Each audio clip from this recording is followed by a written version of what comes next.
وكل سنة وانتم طيبين ورمضان كريم عليكم. كل حكاية ليها بطل في الماضي وليها مراية في واقعنا النهاردة. احنا مش جايين نحكي تاريخ، احنا جايين نشوف نفسنا فيهم. وأهلا بيكم في حلقة جديدة من مراية الصحابة. الكلمة نور وبعض الكلمات قبور. زمان كنا بنسمع جملة الكلام ما يعورش، بس الواقع بيقول إن الكلمة بتذبح. في عصر السوشيال ميديا بوست واحد أو تغريدة ممكن تدمر سمعة إنسان أو تسبب اكتئاب أو حتى تؤدي للانتحار. الكلمة سلاح أمني خطير. النبي صلى الله عليه وسلم كان عنده جيش بيحارب بالسيف، وعنده جيش خاص بيحارب باللسان. جيش مكون من رجل واحد النبي كان بيعمل له منبر مخصوص في المسجد علشان يقف عليه ويقول شعر. مش بس كده، النبي دعا له دعوة مرعبة فيما معناه اللهم أيده بروح القدس. تخيلوا جبريل عليه السلام بيأيد شاعرا. ليه؟ فاصل وهرجع لكم تاني.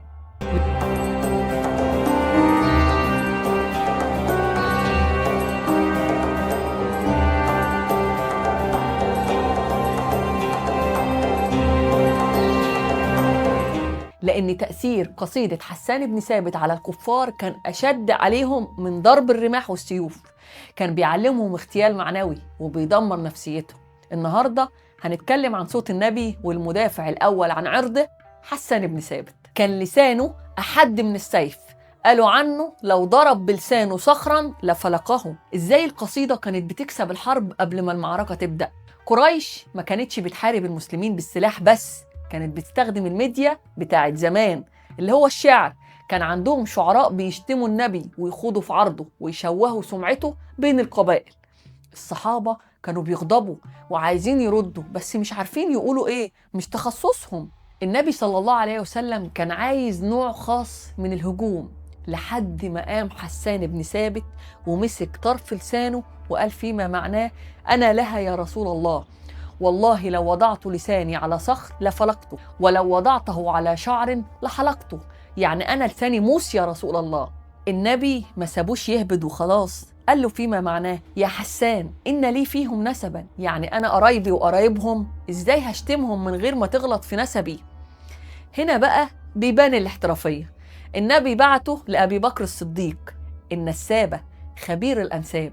أبو بكر قعد مع حسان ورسم له شجرة العيلة بتاعة قريش وطلع له الفضايح والثغرات في نسب أعداء النبي بعيداً عن نسب النبي. حسان رجع للنبي وقال جملته الشهيرة فيما معناه والذي بعثك بالحق لأسلنك منهم كما تسل الشعر من العجين، يعني هطلعك منهم نضيف وهدمرهم هم. قصف الجبهة. حسان طلع المنبر وبدأ يلقي قصائده. ما كانش بيشتم شتيمة شوارعية، لا، كان بيضرب في صميم الفخر العربي.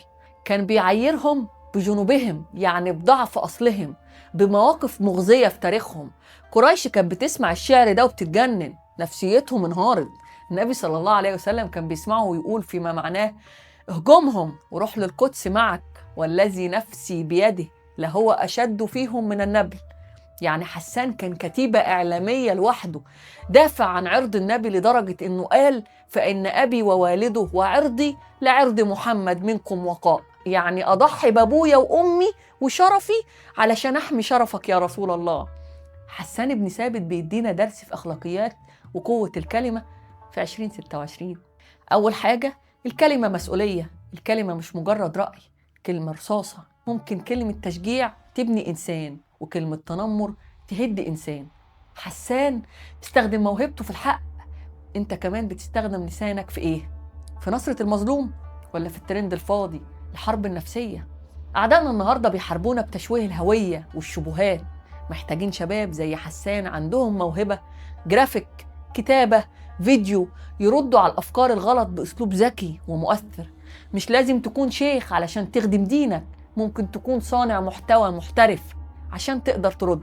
تالت حاجة، تخصص. حسان ما كانش بيحارب بالسيف، كان بيخاف من القتال الجسدي، بس كان أستاذ في الشعر.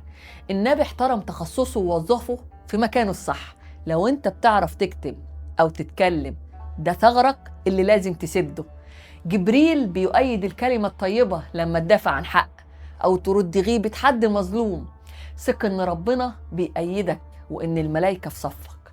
الكلمة الطيبة صدقة، والكلمة الخبيثة دمار. لسانك حصانك، يا يدخلك الجنة يا يوردك المهالك.